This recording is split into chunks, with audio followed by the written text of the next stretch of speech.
జై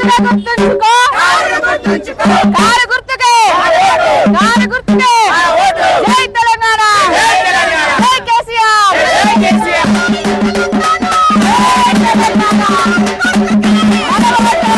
అందరికీ నమస్తే, నేను మీ వర్ష.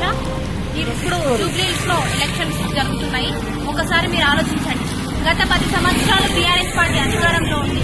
మరి ఎక్కడ ఈ వరద చూడండి ఒకసారి. ఈ రోజు ఓట్లు వేయమని అడుగుతున్నారు. 10 సంవత్సరాలు అధికారంలో ఉంది. మరి ఎందుకు ఈ వాటర్ ఇక్కడనే ఎందుకు ఇంత స్టోర్ అవుతున్నాయి? ఎక్కడ డ్రైనేజ్ సిస్టమ్ ఎందుకు ఉంది? ఈ వాటర్ ఎందుకు ఇక్కడనే స్టోర్ అయ్యి ఇక్కడ బండ్లు పోవడానికి కూడా ఇబ్బంది, ప్రజలు నడవడానికి కూడా ఇబ్బంది. 10 సంవత్సరాలు మీరు అధికారంలో ఉండి ఏమి అభివృద్ధి చేశారు జూబ్లీహిల్స్ ప్రాంతాన్ని మీరు ఓట్లు అడుగుతున్నారు? ఒక్కసారి దీనికి సమాధానం చెప్పండి. పావని గౌడ్ ఇదే జూబ్లీహిల్స్ గడ్డ మీద ఉండి నేను మాట్లాడుతున్నా.